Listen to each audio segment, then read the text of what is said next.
Here. Councilor Siomo. Councilor Flaherty. Councilor Jackson. Here. Councilor LaMattina. Here. Councilor Linehan. Here. Councilor McCarthy. Here. Councilor Murphy. Councilor O'Malley. Councilor Presley. Councilor Wu. Councilor Yancey. And Councilor Zachem. Mr. President, we do have a quorum. I've been informed by the clerk that a quorum is present. I would ask at this time for all councilors and guests to please rise. I will ask Councilor LaMattina to come to the podium to introduce today's clergy. And after the invocation is delivered, I would ask all members and guests to remain standing as we recite the Pledge of Allegiance that will be led by Councilor LaMattina. Councilor LaMattina, you have the podium. Thank you, Mr. President. It's my honor today to welcome Pastor David Winrich and his wife Beth, who's in the audience. And Pastor David Winrich is a pastor at the Boston Harbor Community Church. It's located in Salutation Street in the North End. He's been the pastor in the North End for 8 years. It's part of the Assembly of God. It's a church that my grandparents belonged to on the West End. And he worked all over the states, in Manchester, New Hampshire. He's been in the Philippines, and he worked in missions in the Gulf, and he was very helpful during after Hurricane Katrina. So it's my honor and pleasure to introduce the pastor, David Winrich. Thank you.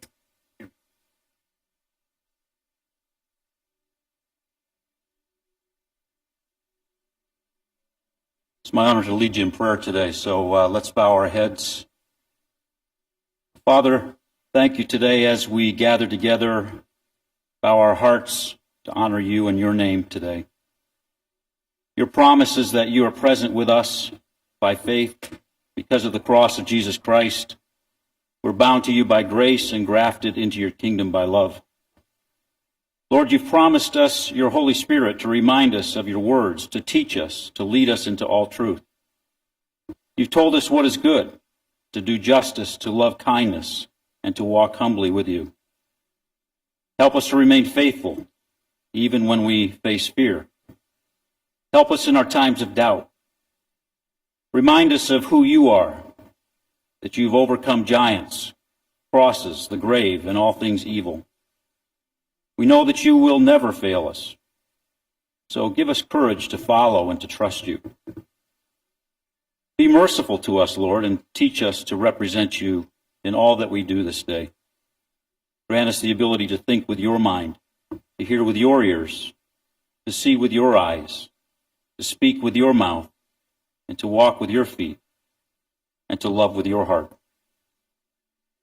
Put us to work striving for the kingdom in everything we do. Form us into a people that are ready to respond to your call and are always ready to become the change that we want to see.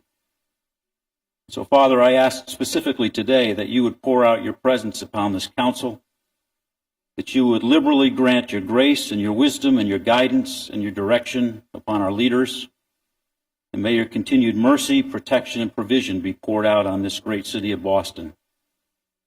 For thine is the kingdom and the power and the glory forever. Amen. Thank you, Pastor Winrich, for your inspiring message. And at this time, Councilor LaMattina will lead us in the Pledge of Allegiance. I pledge allegiance to the flag of the United States.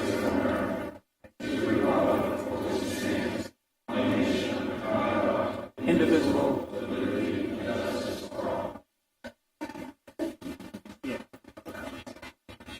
Thank you, Reverend David Winrich and Council LaMattina for today's invocation. At this time, I would like to move to suspend Rule 37 so that we can allow for 3 presentations. Our rules only allow for 2. And so can I get a second for that? We have a second. So all those in favor of suspending Rule 37, say aye. Aye. All opposed, nay. The ayes have it. Rule 37 is suspended for today's meeting. Thank you. And at this time, I'd like to take the opportunity to introduce Councilor Baker for his fair housing resolution. Councilor Baker, you have the podium. Thank you, Mr. President. Full house today. Thank you, everyone, for joining us. So April is nationally recognized as Fair Housing Month. The Office of Fair Housing and Equity is celebrating the winners of both Mayor Walsh's Fair Housing Art Contest and also the Fair Housing Landlord Award.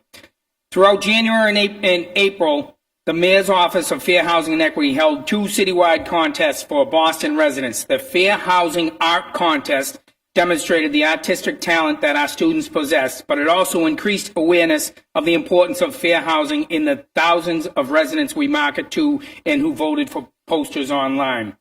There were 135 applicants, over 1,600 people voted online, 25 Boston public schools participated, and there was sponsorship from the Greater Boston Real Estate Board, and also A Street Framers sponsored 10 frames for the winning artwork.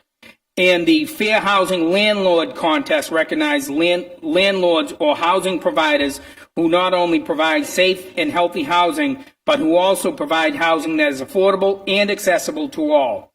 These landlords provide services that improve the ability of residents and the community at large to achieve economic and social educational success. Some highlights from our first year were 20 submissions from large landlords, and that is who manage 100 or more units, and then 10 submissions from small landlords who manage 99 or less units.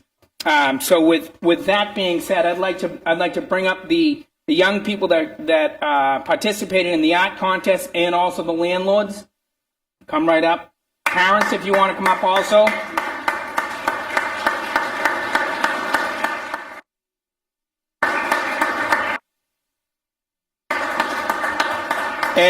And the kids got all citations. I'm going to read their names now while they're coming up. Jedi Cruz, Amir Bahrain, Daniela Acuna, Olivia Bozelli, Jayala Dujour Marshall, Shakira Jean, Rasheen Crawford, Maddie Ward, and the name is Zwan Quinn. She likes to be called Linda Zwan. And also a mention to the West End Boys and Girls Club. And so the winners of the landlord awards were Maloney Properties, right here, and Philip Howe. Philip, thank you. And is Dion here? Dion Irish? Oh.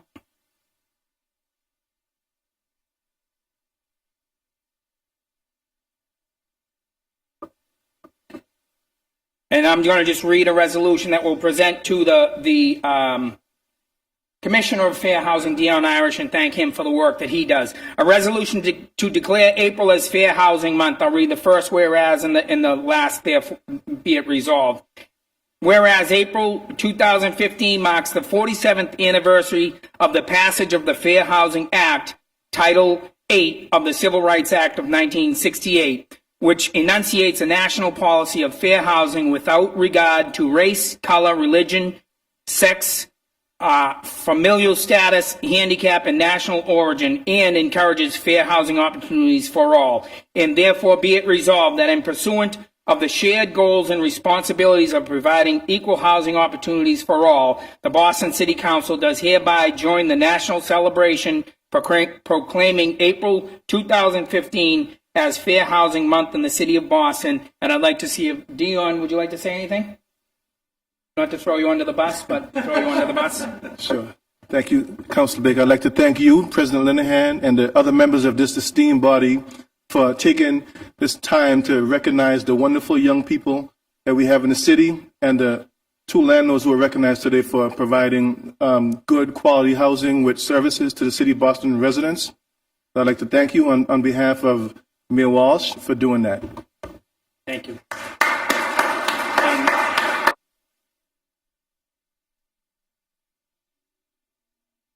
Should maybe come up front so they can see us. You want to come? Can you come right up here? Front, so they get your pic. Colleagues,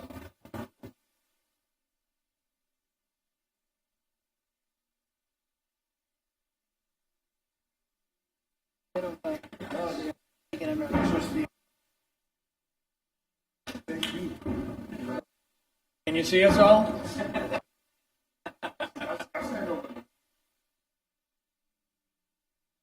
Saxophone to Andre Ward.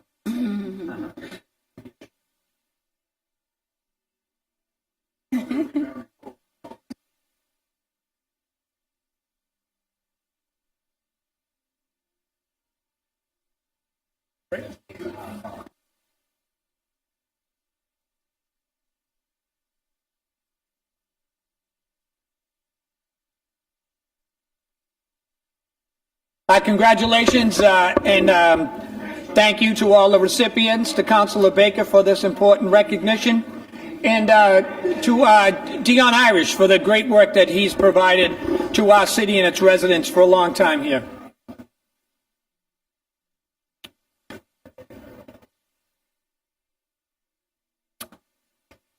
At this time, I'd like to ask Councilor McCarthy to please come to the podium, where he's going to make a special presentation of Catholic Memorial's championship basketball team. Thank you, Mr. President. Thanks to my colleagues for waiving the rule on the third man in there. I'd also like to thank Councilor O'Malley, seeing that Catholic Memorial sits squarely in District 6, not District 5. But I will give Councilor O'Malley, a Latin guy, a little Latin, Vince in Bonum Malum, which is conquer evil by doing good, which is Catholic Memorial's motto. So I figured I'd throw that at you. A little Latin your way for a Latin guy. If Coach Tobin if Coach Tobin come on down. So the CM Knights this year took the Division I state championship, and I know some of you know that I may be a Catholic Memorial Knight, seeing that I have a helmet that Coach Campia does not know about on my desk. So Catholic Memorial, it's an official resolution to you guys. The Catholic Memorial Knights basketball team, in recognition of your hard work, your dedication, strength, and willpower to win the 2015 MIA state basketball champion. So this is for Coach Tobin. Before the meeting started, I gave the guys on the team, here you go, Coach. I gave them individual ones. Coach, you like to say a little something? I would just like to say on behalf of my coaching staff and the players here, thank you so much to President Linehan and the council for having us in here today. The boys worked extremely hard, and it's very nice to be recognized in this fashion. So thank you very much for having us here.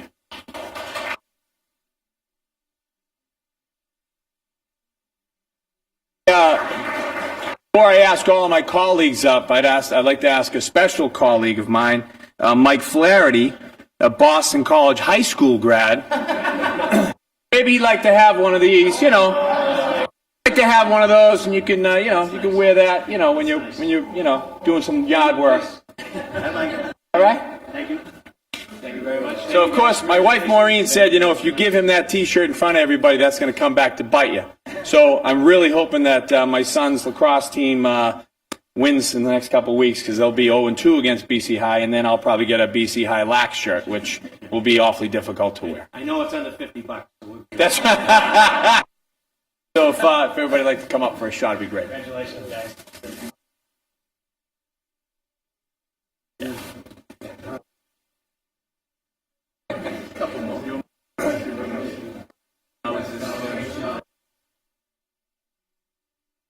Yeah.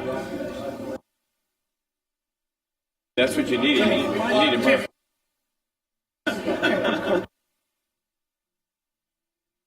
Thank you. Yep.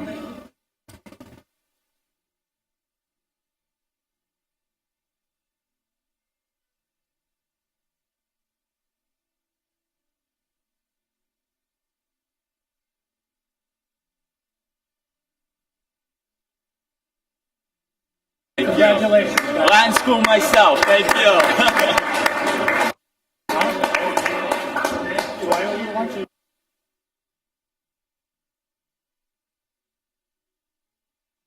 Yeah, no, congratulations. Yep.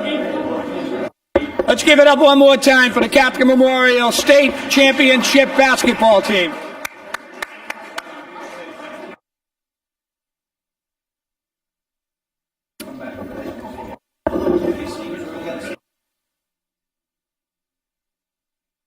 Councilor Flaherty, I know how you feel because when East Boston won the state hockey championship, I got an East Boston t-shirt, and it's still in my drawer. I'm going to wear it this summer, Sal, I promise.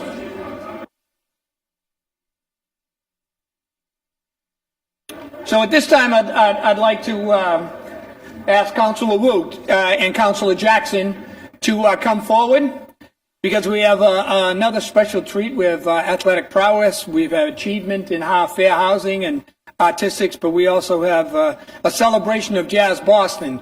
So with that, Councilor Wu, the podium is yours. We've touched on almost everything today, so rounding out the presentations with arts and culture in celebration of Jazz Week this week and International Jazz Day tomorrow, April 30th. So we have another treat this year with the Live Snakes coming to perform, but wanted to hand it over to my colleague, Councilor Jackson. So first, we had a little party on the second floor that some folks might have missed. I think it's actually at this time of difficulty in our country that we reflect on music and the transformative and calming power of music, in particular jazz, which actually was so integral in actually integrating us as a culture and a country. So I think it's absolutely critical, not only on the culture side, but that as we think about and we pray for our brothers and sisters in Baltimore right now, that we think about how music has been transformative, how music has connected us, and how music, and we not too long ago had Motown up here, how music has brought our country together in some of the most difficult times and the same times that we exist in today. And so it is in a celebratory fashion that we bring folks here together. There was a class from the Henderson downstairs. We did not have to ask the elementary school students to dance. They automatically started dancing. And it was just a beautiful sight. And with the noises that happen in this building that are not as soulful, that are not as harmonious, it is really, really great to have you here today. I want to acknowledge Pauline Bilski and as well as Don Carlson, who have just been adamant about making sure that this art that is from Boston, that is native to Boston, that it continues to be celebrated at the international level, but really has that Boston flair, Boston flavor, and just continues to get celebrated right here in the city of Boston. You guys are awesome.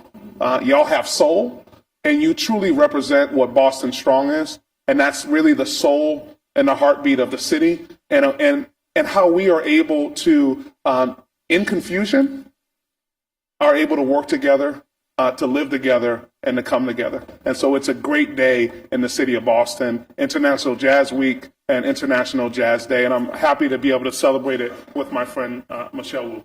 Great. So we'll have a performance and then do the official presentation afterwards. But Ken, would you like to introduce the band? Would you introduce the band? Yes.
Thank you so much. And the band has also left a special gift, a little CD for you all, and a splash of color too. So feel free to bring that up when we come up for a picture. But first, we wanted to congratulate Pauline. I guess the budget would pass very easily if we had this out on a weekly basis. Today, we'd like to acknowledge a great organization in the city of Boston and a great individual in the city of Boston. She doesn't like to be honored individually, and so she didn't allow us to actually put her name on this. But Pauline Bilski has been just a champion for jazz in the city of Boston, and for people coming together across neighborhoods, communities, socioeconomic class, and just simply to have fun, to celebrate one another, and to celebrate this uniquely American form of jazz. And that's one of the most amazing aspects, and one that has borne almost all other American forms, even up to hip hop. And so it's just with great honor and praise that I present this to Jazz Boston and Pauline Bilski for International Jazz Day on April 30th, and Jazz's continual work and her continual work in promoting the diverse communities in the city of Boston. We want to thank you so much for the work that you do, have done, and all that you will do to continue to make Boston a better city and a more united city with this unique language that we all speak, which is the language of music. Thank you so much.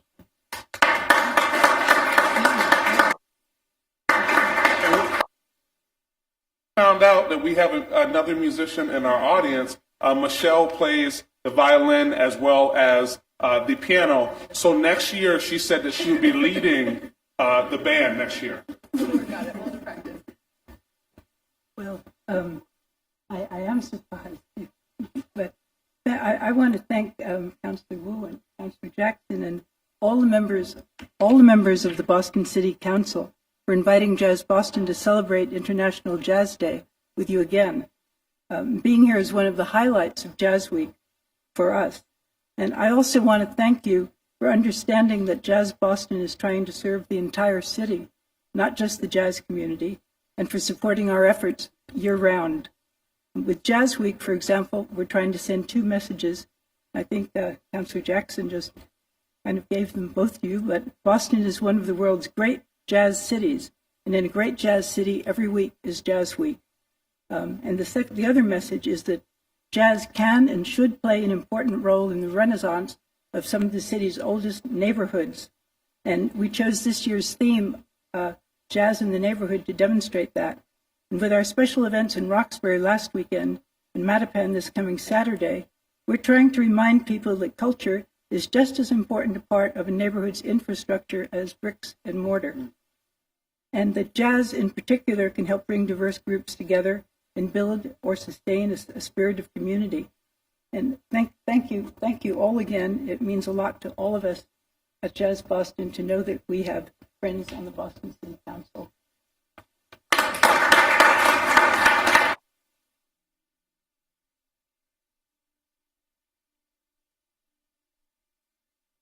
Part of the band.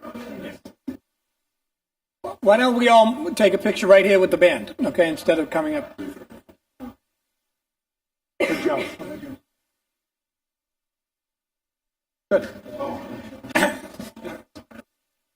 No, like, we can all get down here. I don't think, do we? Can I say one more Whatever thing? you want. So one of the things, and I don't know that I actually did see him, but I forgot his other hat. One of Boston's best-known jazz musicians is also one of Boston's best-known educators, and just a bad brother on the sax, as well as in the school system. And he has represented us internationally in an amazing way. Let's give it up for Andre Ward.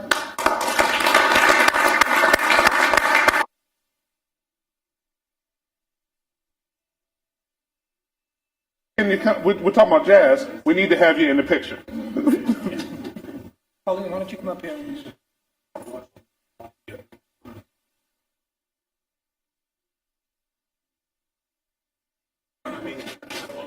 All right. Yep, we're good.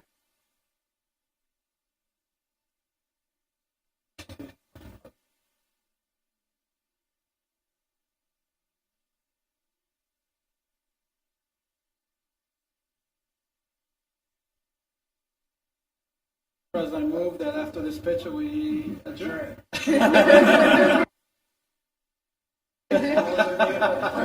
Everybody agrees.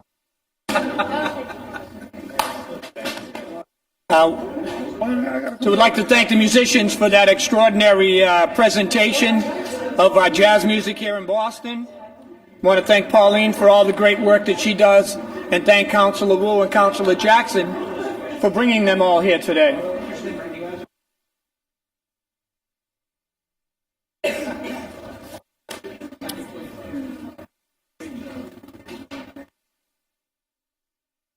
Oh, okay.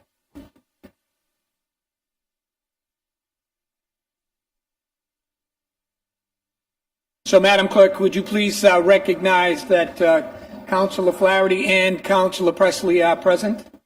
Thank you, Mr. President. Thank you. Well, that was entertaining. Now we have to move on to business. Approval of the minutes. If there are no corrections to be made, the minutes of last meeting will stand approved. Seeing, hearing no objections to the minutes, they are so approved.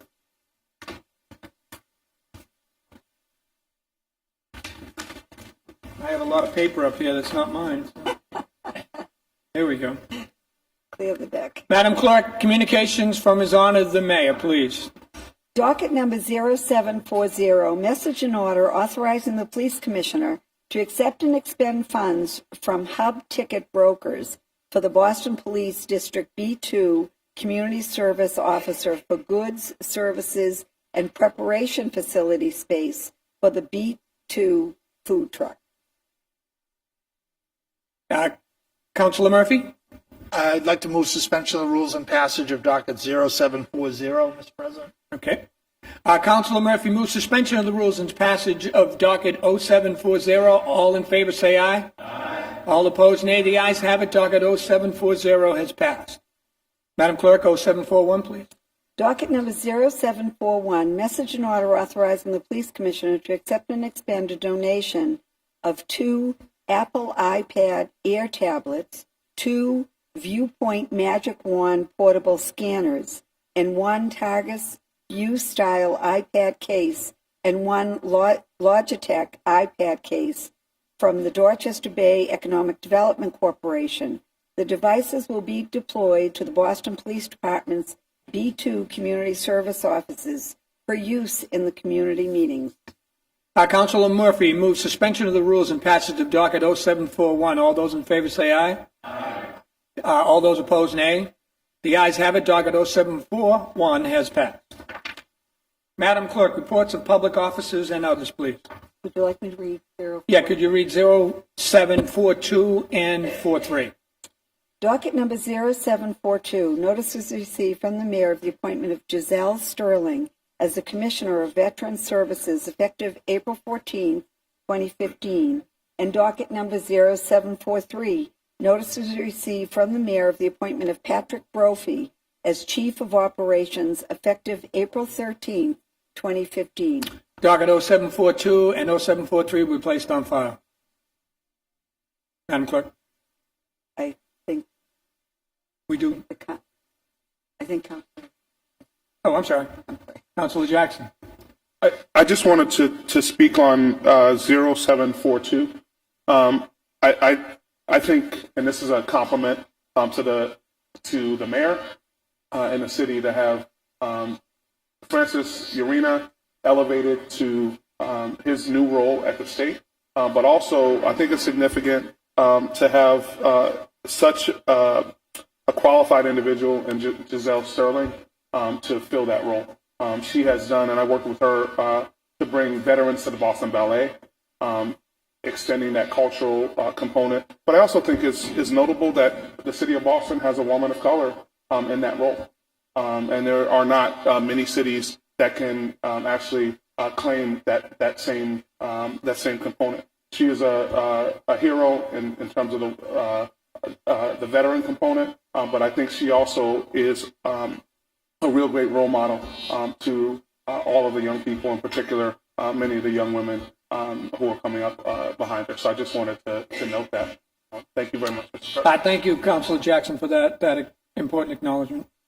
Docket 0744, Madam Clerk.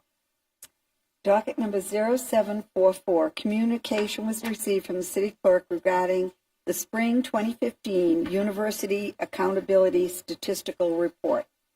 Docket 0744 will be placed on file. Docket number 0567. Reports I'm of committees, Madam Clerk, I'm very sorry, Mr. President. Thank you. please. Docket number 0567. The Committee on Government Operations, to which was referred on March 25th, 2015, docket number 0567, an ordinance establishing paid parental leave for City of Boston employees, submits a report recommending the ordinance ought to pass. Chair recognizes the Chair of the Committee on Government Operations, Councilor Flaherty, on docket 0567. Thank you, Mr. President. Docket 0567, paid parental leave. This ordinance would revise the city's policy on parental leave by providing 6 weeks with payment structure in place and applying equally to male and female employees as well as same-sex couples in the event of a natural birth, adoption, surrogacy, and stillbirth. The Director of HR will have full authority to enforce the benefits and issue any necessary requirements related to eligibility, notification, and documentation. We held a very well-attended hearing last Wednesday, April 22nd, attended by most, if not all, of our colleagues, along with the city's HR department, along with Megan Costello, the Mayor's Office of Women Advancement. We also took public testimony and heard from members of the community, including an expert field of child psychology, union representatives, and city employees who would be affected by this ordinance. We concluded that the paid parental leave would provide many benefits related to health and cognitive development for infants, economic stability for families, and employee retention in the city. I recommend this ought to pass and welcome comments from my colleagues, particularly from the lead sponsors, our colleagues, Councilor Michelle Wu and Councilor Tim McCarthy, along with Councilor Tito Jackson. Thank you, Mr. Chair. Thank you, Councilor Flaherty. Councilor Wu. Thank you, Mr. President. I'm very excited that we are asking for a vote on this today. It's one small step that the City of Boston is taking to extend paid parental leave to city employees that are not covered by collective bargaining agreements. Obviously, we wish we could push this further to include everyone in Boston, certainly every city employee, but this is the step that we can take most immediately to have impact for employees now. As I mentioned at the hearing, I have had many people running up to me and telling me their due dates or their partner's due dates. So it's an issue of urgency for those who are about to bring a new little one into their family.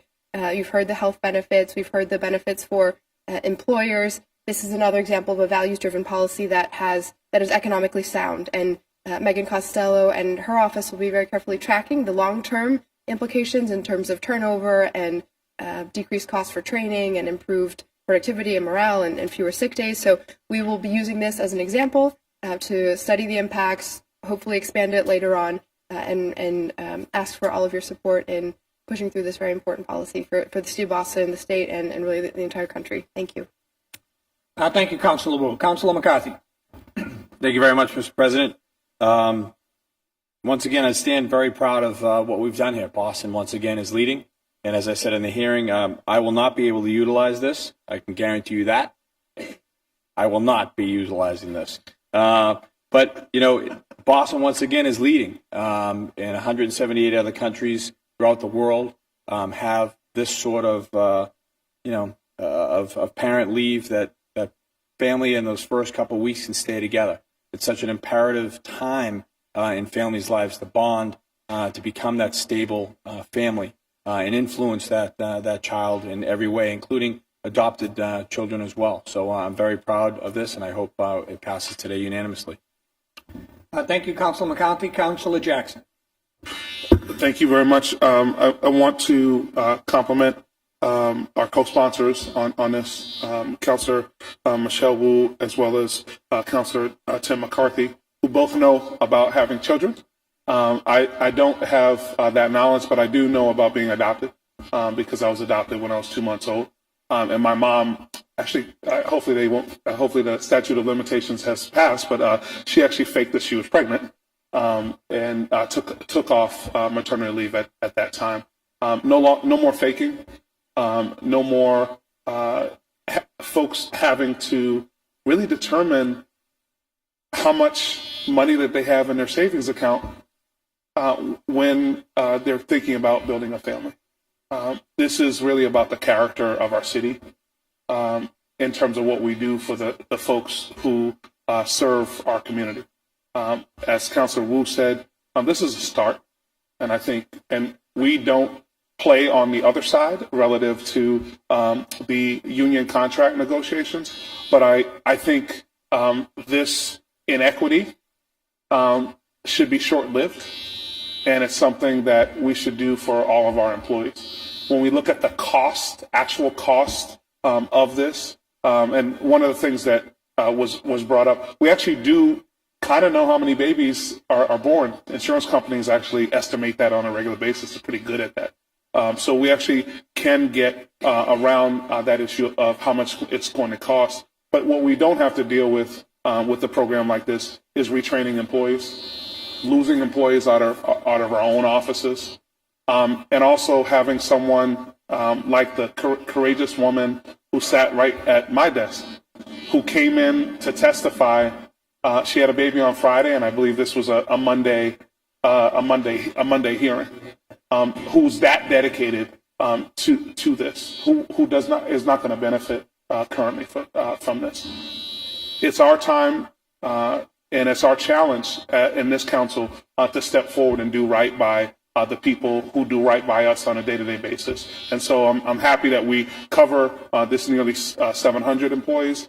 We need to look at all 17,000 of the employees in the city of Boston and make sure that we're doing right by them, helping them also do right by their families, and also the healthcare outcomes, because we've been dealing with this issue of healthcare. We know that women are able to make that connection. We know that there's less postpartum, which then would lead to people getting back to work on time and being able to connect with their families. That's what this is about. In addition, it's also about fathers and their ability to make that connection. So very happy that we are making history today in the city of Boston. And hopefully in a very short period of time, we'll get to vote on more history when we're voting on other business units that are in the city of Boston. It's a great day in the city of Boston. Thank you. Thank you, Councilor Jackson. Councilor Presley. Thank you, Mr. President. I do just want to commend the makers, Councilor Wu, Councilor McCarthy, Councilor Jackson, and also our mayor, Marty Walsh, for advancing this great step forward in what Councilor Wu referred to as a values-driven policy.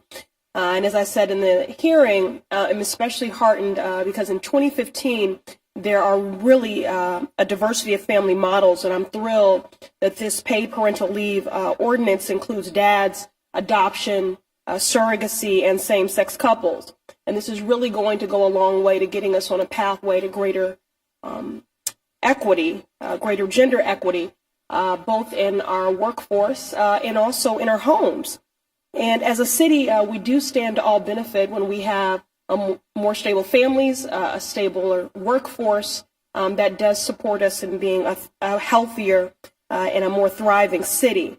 I do hope we as a body will quickly revisit expanding this policy to include all city employees like Damali Simmons. If we really do believe that family leave is an important and necessary benefit for bringing a child by birth or adoption into this world, we should as a city be applying this policy to all of our employees. So as it has been reiterated both at the hearing and in the chamber today, this is a necessary and bold and values-driven policy step forward, and I look forward to voting in the affirmative, but I do hope that we will revisit this matter soon in making it equitable.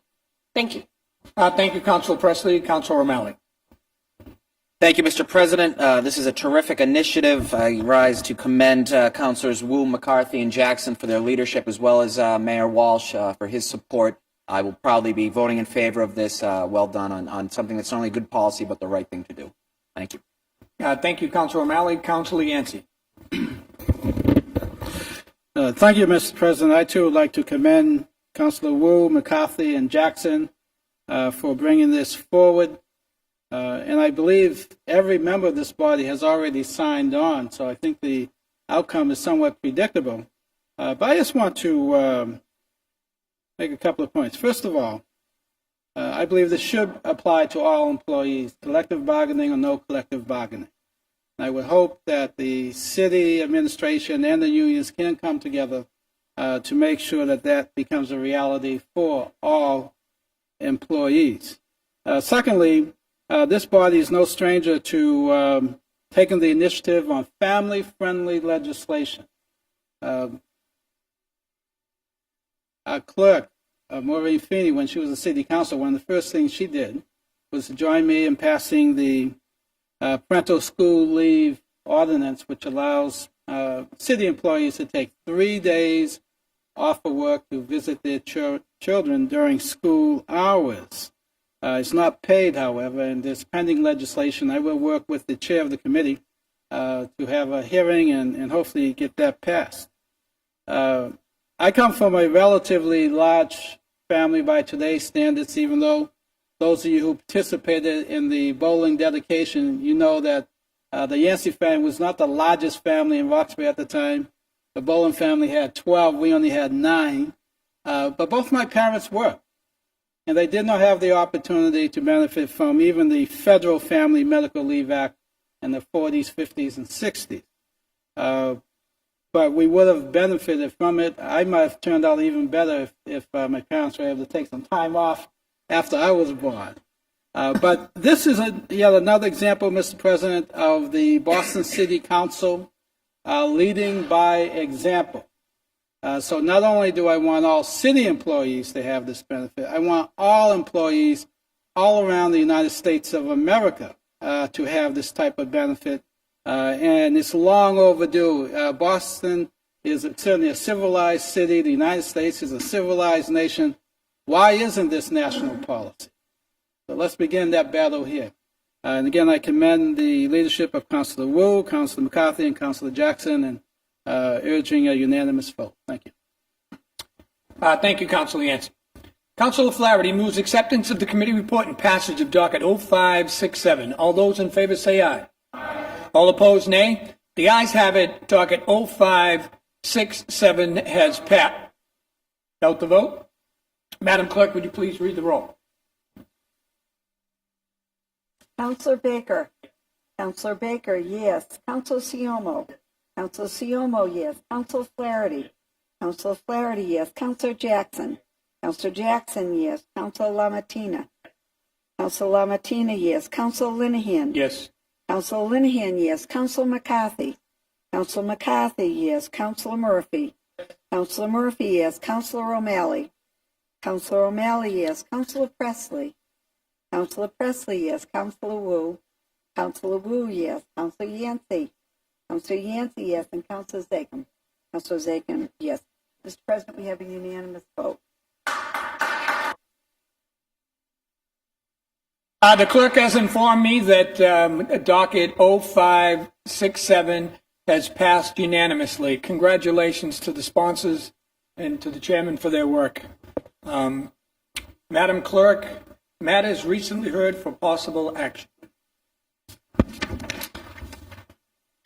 Docket number 0644, message and order authorizing the Department of Neighborhood Development to apply for and expend Federal Fiscal Year 2015 Community Development Block Grant, Home Investment Partnership Program, Housing Opportunities for Persons with AIDS, Emergency Solutions Grant, and Continuum Care. Chair recognizes the chair of the Committee on Housing, Councilor Baker, on docket 0644. Thank you, Mr. President. By Chief Sheila Dillon of D&D and a lot of her support staff. The legislation is about Department of Neighborhood Development. D&D provides a number of programs to combat homelessness across the city of Boston, many of which depend on federal grants from the U.S. Department of Housing and Urban Development, HUD. So docket 0644 would allow D&D to apply for 5 HUD grants totaling for $50,275,000 $486. The specific grants that D&D hope to procure include a community development block grant for $16,101,121, a home investment partnership initiative grant for $3,998,161, a housing opportunities for persons with AIDS grant for $2,715,215, an emergency solutions grant for $1,460,989, and a continuum of care grant for $26 million.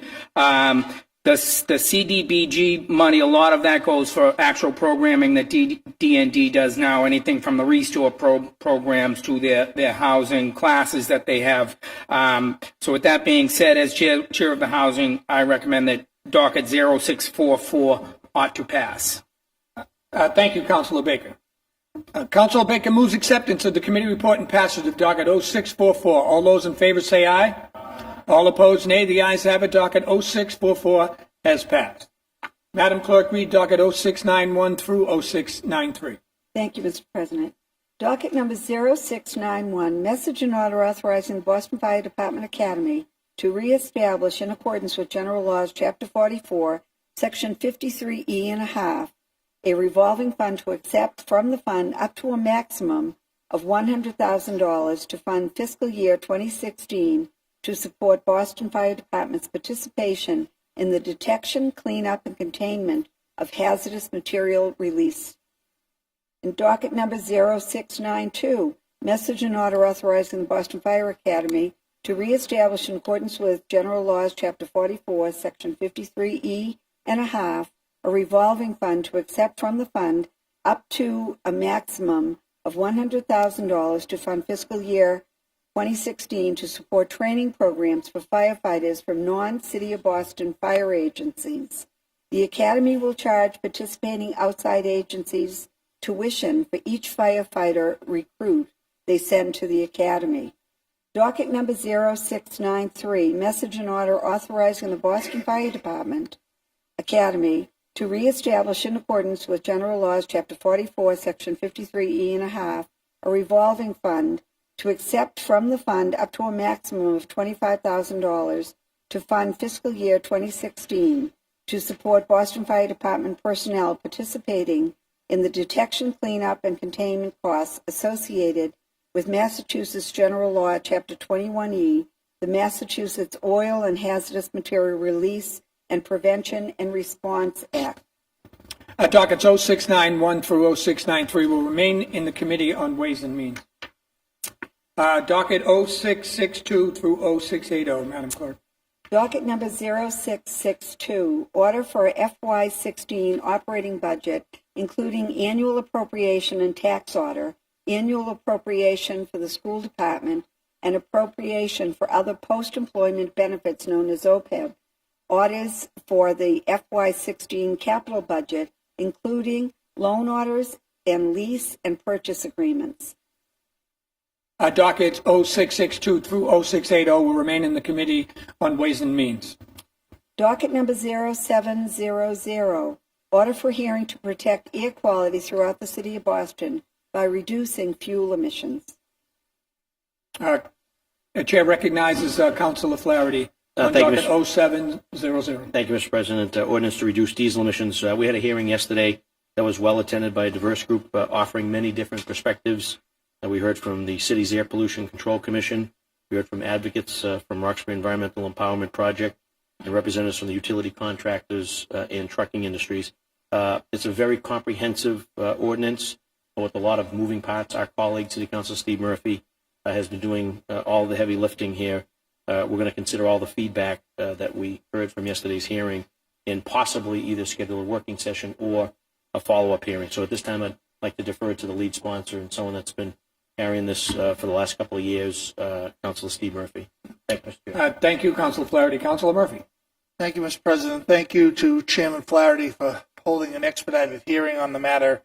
We did hear from a divergent group of people, including the city, who was in full support of the ordinance, and I want to thank Mayor Walsh for his support and spirit of cooperation he has engaged the city council in the hearing process with. I also want to thank the representatives of ACE, Alternatives for Community and Environment, located in Roxbury, who gave spirited testimony in favor and did not want any changes made to the ordinance in its current form. There were, however, some, I believe, valid concerns from the Commercial Trucking Association, and words mean things, and there's certified versus verified. The words seem to mean the same thing, but in the spirit of the ordinance, they don't. And these are things that Councilor Flaherty and myself and others in the administration would like to explore before coming up with a final ordinance on eliminating or reducing diesel emissions in the city. So thank you to Councilor Flaherty, to the administration, and I look forward to working with my colleagues to gain a better ordinance, make a better ordinance out of a good process. Thank you. Thank you, Councilor Murphy. Docket 0700 will remain in the Committee on Government Operations. Madam Clerk, motions, orders, and resolutions, please. Docket number 0745, Councilor O'Malley offered the following order for hearing to explore the installation of sunscreen dispenser stations in Boston's parks. Chair recognizes Councilor O'Malley on docket 0745. Thank you, Mr. President. Today I'm asking for a public hearing to explore installing sunscreen dispensers in the city's parks and playgrounds. Skin cancer is the most common form of cancer in the United States. Right now, nearly 5 million Americans are being treated for skin cancer, according to the Skin Cancer Foundation. Non-melanoma skin cancers, basal and squamous cell carcinomas, are the most common. Malignant melanoma is the most aggressive. This is the most prevalent form of cancer. It is also among the most preventable form of cancer. Approximately 90% of non-melanoma skin cancers and 86% of melanomas are associated with ultraviolet or UV exposure. Daily application of SPF 15 or higher decreases the risk of squamous cell carcinoma and melanoma by 40 and 50% respectively. Statistics aside, I would venture a guess that everyone in this chamber has either knows someone who has overcome or been diagnosed with skin cancer or has an anecdote related to it. I grew up in Boston in the 80s during time of just emerging awareness of the importance of sunblock, and I have had the sunburns and the removed freckles to prove it. In today's Boston Globe, there's a terrific editorial in support of this initiative. I obviously appreciate the support, but would add one comment. The Globe piece says, and I'm paraphrasing here, that we cannot compare to Miami when it comes to skincare. Sadly, that's right. We cannot compare because the levels of folks diagnosed with skin cancer per capita is higher in the Commonwealth of Massachusetts than it is in the state of Florida. In fact, New England is the region with some of the highest rates of skin cancer in the country. We rank far higher than the far sunnier South. Several months ago, I was contacted by Adrienne Levin, who is with us today. She's a student at the Boston University School of Medicine who will soon begin a dermatology residency at Tufts Medical Center. Adrienne, who will become an MD on May 16th, reached out because this is an issue in which she feels strongly, and I share that view. This proposal would give all residents and visitors access to free sunscreen in Boston's parks. I believe a great place to start could be the Boston Common or along the Emerald Necklace, Jamaica Pond, Millennium Park in West Roxbury. It sends a message that Boston is proactive and that this city cares about the health of its residents and visitors.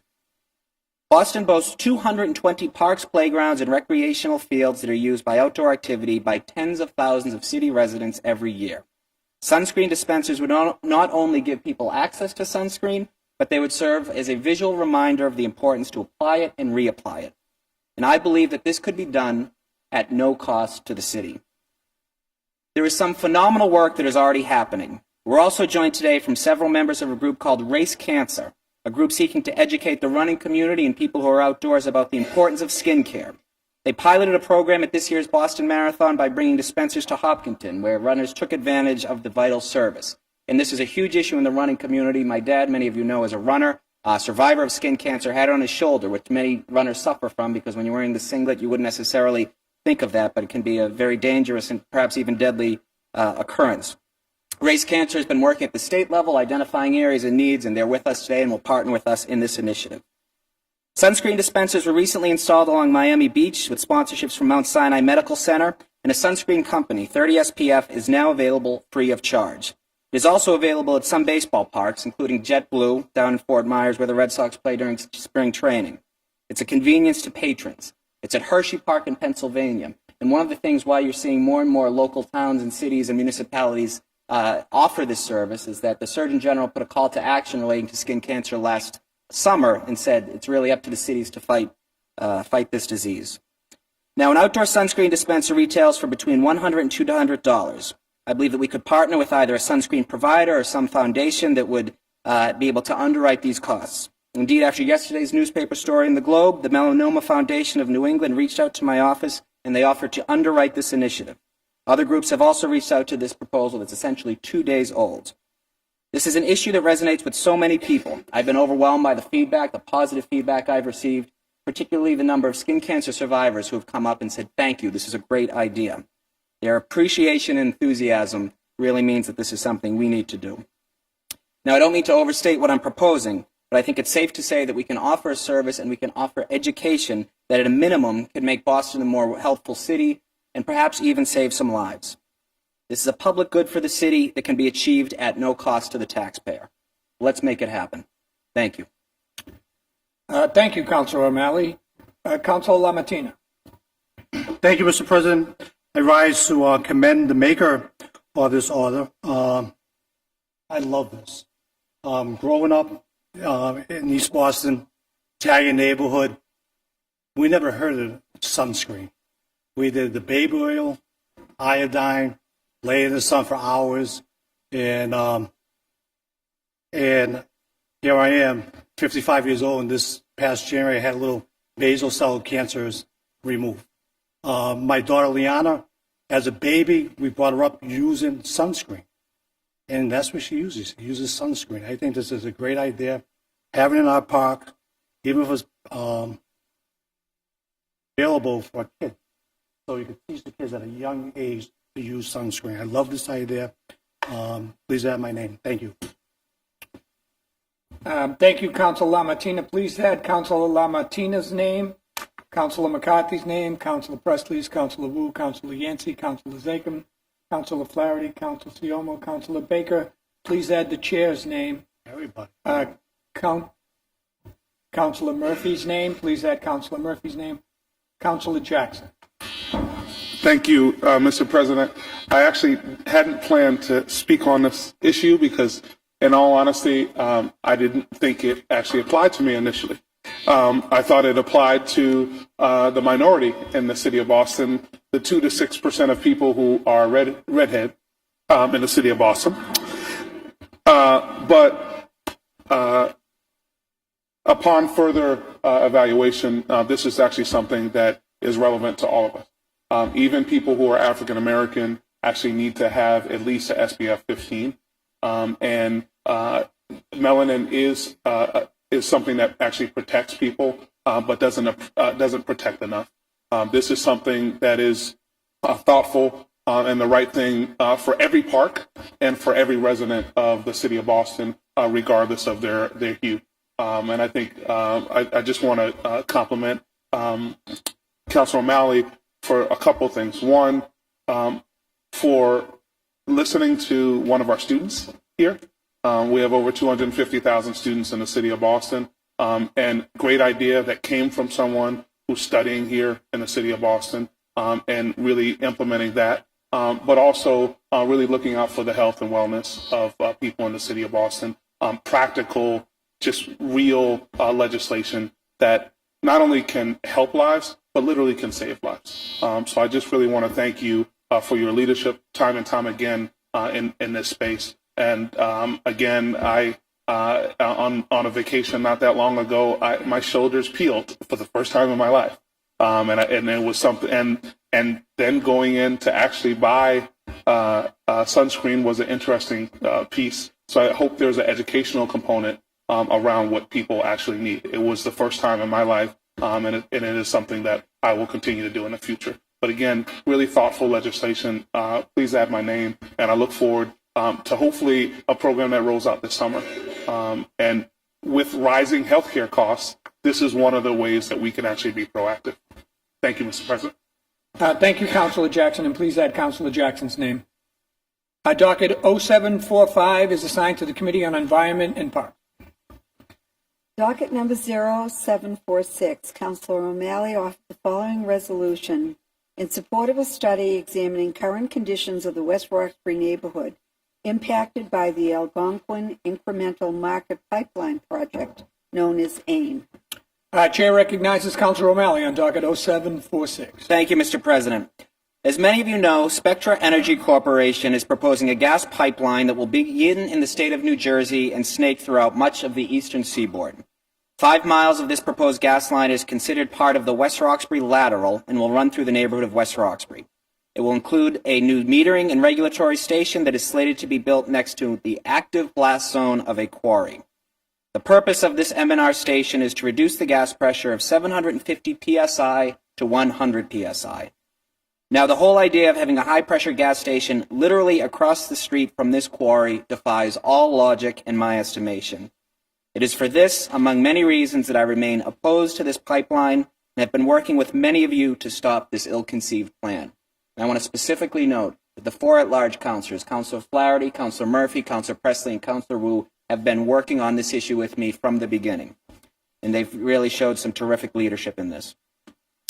Regrettably, the Federal Energy Regulatory Commission, or FERC, granted approval for the Spectra Algonquin Incremental Market Pipeline Project, or AIM, which includes the West Roxbury Lateral. Once that was announced, I, along with our 4 at-large colleagues, Mayor Walsh, Congressman Lynch, State Senator Michael Rush, and State Representative Ed Coppinger, petitioned for and were granted intervenor status.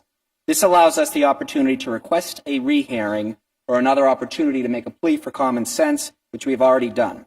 While we have not yet heard whether that request was granted, we are also making other plans to allow for the safety and protection of Boston residents and will pursue that path if necessary. The real heroes of this fight, and make no mistake, this is a fight, have been the residents of Boston, particularly Southwest Boston and West Roxbury. There are groups such as West Roxbury Saves Energy and Swirl. I know that Karen Weber is with us and Seamus Whalen have been working very, very hard and diligently on this project. They are the people who have been building the coalition and educating so many residents. Now, one of the most confounding aspects in this journey has been the notion that federal laws, we are told, supersede all state and local government oversight. While I am aware of our system of government, I think the inherent effects of this proposed outline ought to trigger a better system of oversight by those who will be the most directly impacted. This brings me to our resolution. It seeks to cover 2 areas. One, it would allow and direct the Boston Public Health Commission, working in concert with the Department of Energy and Environment and other relevant stakeholders, to set up some baseline monitoring. This would include, but would not be limited to, a study of air quality, noise pollution, radiation levels, traffic, safety, and other quality of life issues in West Roxbury and the surrounding neighborhoods. In conducting this baseline study, the Public Health Commission would work with residents in addressing the myriad concerns. The second area to cover deals with the necessary permitting needed to facilitate this major infrastructure project. We are urging the city, while upholding all federal laws, to not grant any relevant permits regarding the construction of the West Roxbury Lateral until and unless all of these concerns are addressed and met. The bottom line is this. In 2015, we really ought to be focusing on expanding our renewable energy sources like solar and wind. If indeed this gas line is coming, and we hope it is not, we at a very minimum need to ensure that we exhaust all efforts to make sure that things are done safely and correctly. The potential risks are far too great to do otherwise. I urge suspension and passage of this resolution today. Time is really of the essence as we wait to hear back from FERC in terms of whether or not we are granted the rehearing opportunity. Thank you. Thank you, Councilor O'Malley. Councilor Murphy. Thank you, Mr. President. First, let me thank Councilor O'Malley for his leadership on this issue. And Councilor O'Malley basically framed the whole question. What's going on out there is absolute lunacy. You have a working quarry, the only urban quarry in Boston. And I remember a few years ago, this body promulgated new rules and regulations through our fire commissioner to regulate blasting of that quarry. However, the owner of the quarry is, I don't know, he's just not a good guy. Let me put it that way.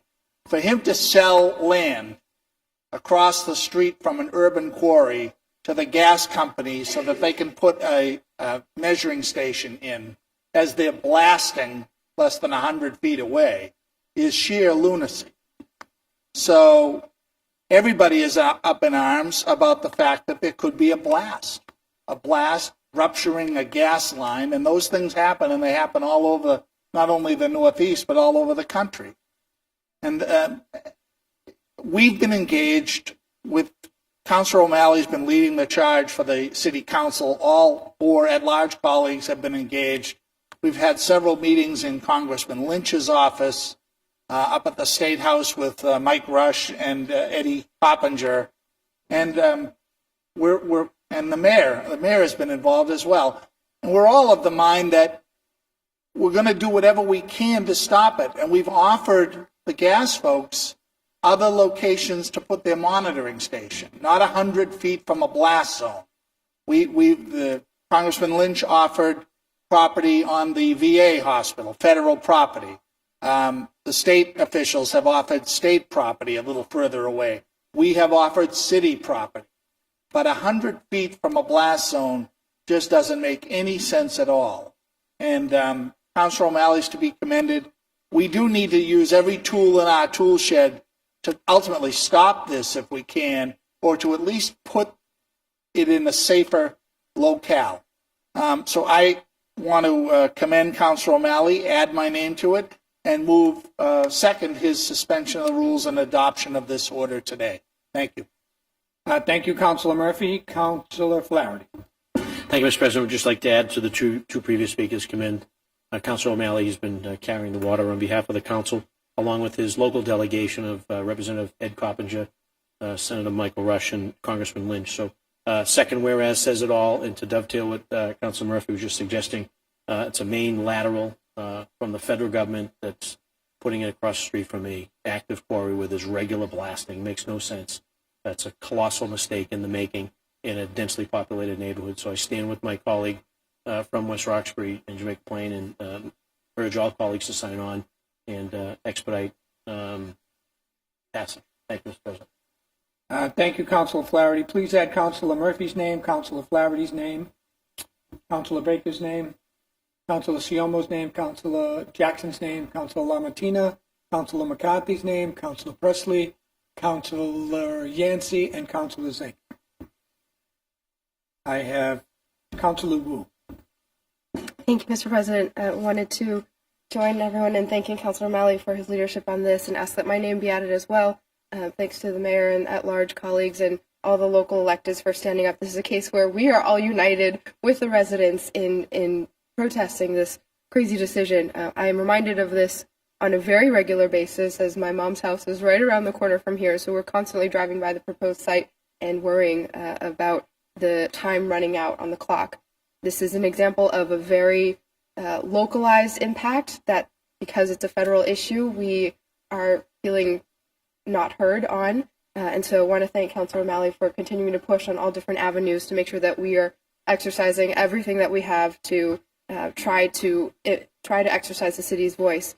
One other point that I wanted to make about the federal decision is that all of the risk impacts, all of the studies, everything that they based that decision on was based on studies that were funded by the gas companies.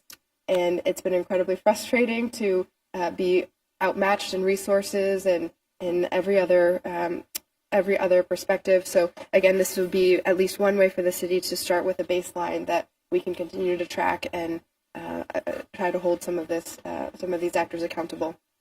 Thank you, Councilor Wu. Please add Councilor Wu's name. Please add my name. Councilor Jackson, did you want to say something? I wanted to say that Roxbury stands with West Roxbury on this, our long lost West Roxbury. I think Councilor Murphy put it very plainly. I actually am now understanding this issue a lot better. I don't think we need too much testing to understand that putting dynamite next to gas is probably not the smartest public policy to move forward. It is a safety issue, and we also know that gas lines break without being next to explosive, and is a really, I think, a health hazard for so many families over there. So we definitely stand and have your back on this. Thank you. Thank you, Councilor Jackson. Councilor O'Malley moves adoption and passage of docket 0746. All those in favor say aye. Aye. All opposed, nay. The ayes have it. Madam Clerk, would you please read the roll?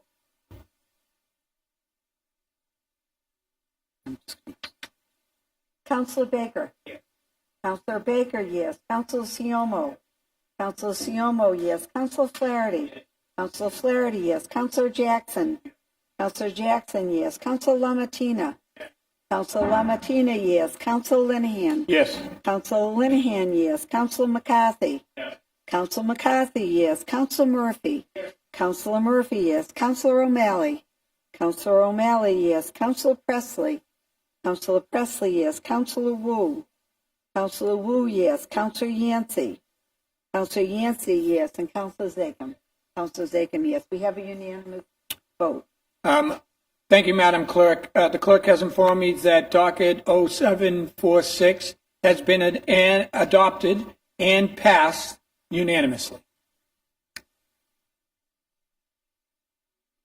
Madam Clerk, personnel orders, please. Docket number 0747, Councilor Linehan. Councilor Yancey moves suspension of the rules and passage of docket 0747. All those in favor say aye. All opposed, nay. The ayes have it. Docket 0747 has passed. Docket number 0748, Councilor Linehan. Councilor Yancey moves suspension of the rules and passage of docket 0748. All those in favor say aye. All opposed, nay. The ayes have it. Docket 0748 has passed. Docket number 0749. Councilor Yancey moves suspension of the rules and passage of docket 0749. All those in favor say aye. All opposed, nay. The ayes have it. Docket 0749 has passed. I've been informed by the clerk that there is one late file matter. In the absence of objection, will be added to today's agenda. Hearing no objection, the matters are so added to the agenda. The clerk will read the first addition to the agenda. It's personnel in nature, Mr. President. Councilor Bill Linehan. Councilor Murphy moves suspension of the rules and passage of the first late file matter. All those in favor say aye. Aye. All opposed, nay. The ayes have it. The first late file matter has passed. Anybody wishing to remove a matter from the... Anybody wishing to remove a matter from the green sheets may do so at this time. Seeing no green buttons, no green sheets. Sounds good.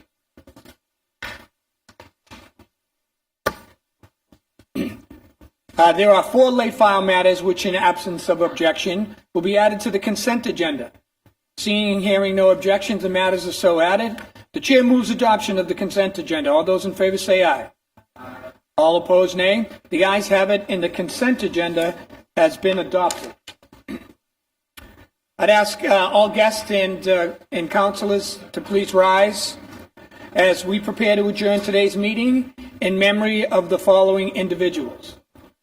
For Councilor Siomo, James P. Lydon. For the chair and Councilor Flaherty, Martin J. Bob Conway, Jason Curtis, and Ruth Marlborough. For Councilor LaMattina, Henry Smith. For Councilor Murphy, the Honorable Joseph Manning. For Councilor Murphy and McCarthy, Richard P. Giannetti. For Councilor Murphy, Siomo, and O'Malley, James J. Rourke, Jr. For Councilor O'Malley, Megan Mary Sullivan, and Father Michael McLennan. Councilor Yancey and Councilor Pressey, Dr. Anne Marie E. Eubanks. For Councilor Yancey, Mary E. Harris, Percy Sledge. Council as a whole, for all the people of Nepal. A moment of silence, please.